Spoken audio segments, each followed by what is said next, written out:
Bonjour et bienvenue dans votre JT. Au sommaire cette semaine, faire du sport coûte que coûte et grâce à la visio, c'est ce qu'ont choisi certains Vélisiens et c'est ce que nous allons découvrir. Nous vous emmenons chez Nata Marcillac, artiste vélisienne et notamment à l'origine de l'œuvre de Fronval, pour découvrir son art. Enfin, les élections pour les conseils de quartier devraient se tenir les 6 et 7 février prochains en fonction de l'évolution de la situation sanitaire. Mais savez-vous réellement à quoi servent et ce que sont ces conseils de quartier? On vous explique. Les adhérents des associations sportives n'ont pas pu participer à beaucoup de cours depuis septembre. Alors, certaines se réinventent et c'est le cas du Body Karaté qui donne des cours en ligne. Reportage chez Mélanie pour un cours 100% à distance. Tous les vendredis depuis près d'un an, c'est le même rituel. Le salon se transforme en salle de sport, l'occasion de se défouler, mais aussi de se retrouver. Salut. Comment est-ce Bien. Ah, je t'ai perdu. Comment ça se passe? Bah très bien. Jusque-là, t'as pas commencé, donc ça va très bien. D'accord. Il est 19h30, tout le monde est prêt pour une heure de cours intensif de Body Karaté. Une discipline reconnue par la Fédération française de karaté et qui associe des techniques de combat chorégraphiées en rythme sur de la musique. 2, 3, 4, Cardio, musculaire, tout est travaillé.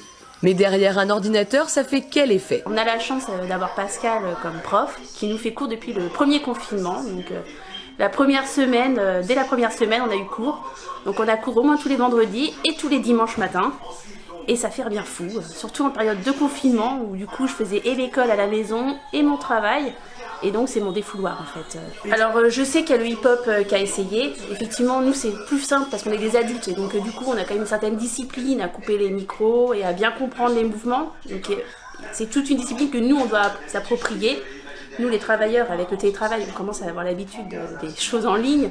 Donc voilà, nous ça se passe très bien en tout cas. Et je sais que le karaté le fait aussi. L'important c'est de pouvoir faire du sport aussi. C'est ça, et se défouler et du coup d'avoir un état d'esprit un peu plus relax. Ramener le cours à la maison, c'est aussi pouvoir en faire profiter tout le monde et ça attire même les petits curieux. Bien rempli, et je vais de l'autre côté vous faire la même chose. Enzo, de l'autre côté en tête. Je fais juste un peu de muscu à la salle de sport. Et étant donné que c'est fermé, j'en profite d'en faire avec Pascal. Ça fait du bien? Ça fait du bien. Ouais. En fin de semaine, ça fait toujours du bien. Plusieurs associations ont fait le choix de continuer leurs cours mais à distance. Encore faut-il avoir la place nécessaire chez soi. En tout cas, l'effort et le plaisir restent les mêmes. Elle est peintre et vélisienne. Mercredi, nous avons rencontré Nata Marcillac chez elle dans son atelier.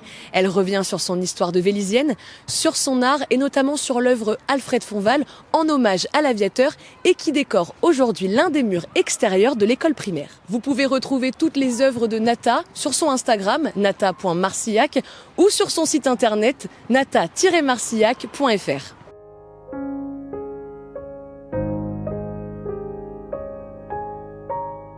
Alors comme vous l'avez dit, je suis plasticienne. C'est un mot générique qui recouvre plusieurs réalités, on va dire.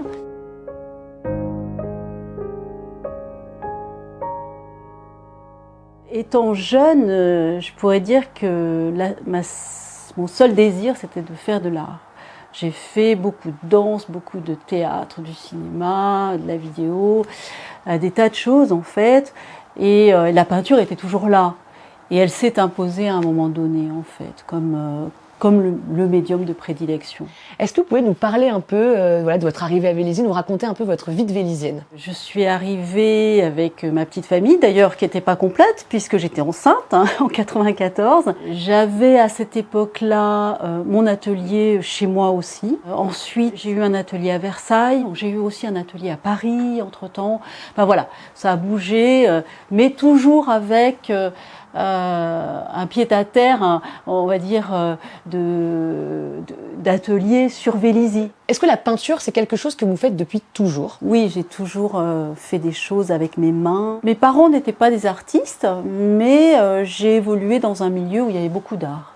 Il y avait des livres, il y avait de la créativité. Un espèce d'art de vivre créatif, on va dire. Et aujourd'hui, quelles sont vos inspirations? Comment vous décririez votre style? La poésie, notamment, m'inspire énormément. J'ai besoin de la poésie presque autant que de la peinture. D'accord. C'est une source d'inspiration qui est très puissante, qui est très forte. Ça, c'est vraiment un livre, c'est de la poésie pure, hein, vraiment. J'en ai plusieurs dans ma petite bibliothèque perso. Comment on arrive à se faire connaître quand on est artiste? Comment surtout on arrive à vivre de son art? Parce que je sais que c'est quelque chose qui est assez compliqué. J'ai fait une formation de peintre en décor pour pouvoir justement faire des chantiers et gagner mieux ma vie, en fait.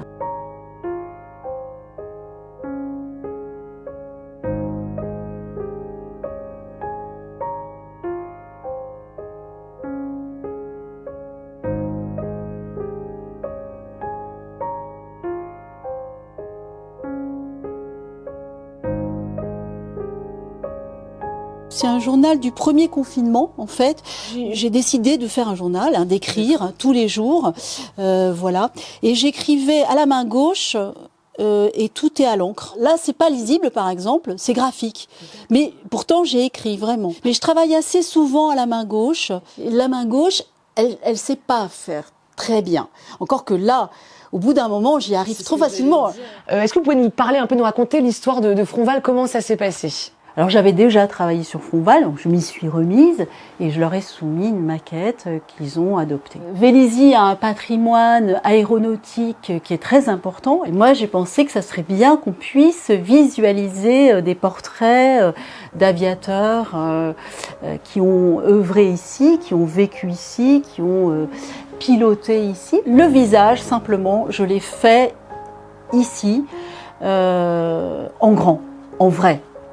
Voilà, parce que je me suis dit, il faut absolument que j'ai un modèle dont je puisse me servir sur place.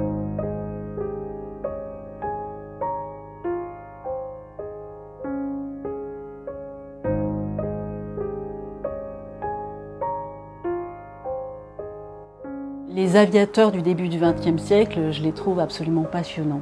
C'est des aventuriers, quoi. C'était des gars qui... Ils y allaient, quoi. Je me suis plongée dans leur vie et ça m'a passionnée.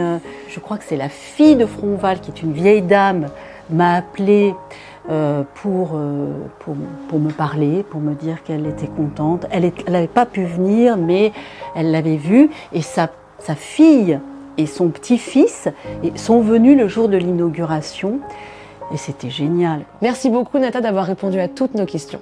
Merci à vous, merci beaucoup, c'était avec plaisir.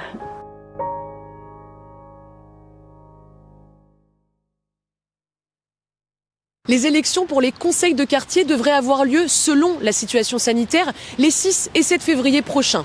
Mais savez-vous ce que sont et à quoi servent ces conseils? Je vous explique tout de suite. Les conseils de quartier ont été créés par une loi de 2002 qui impose les conseils de quartier aux communes de plus de 80 000 habitants.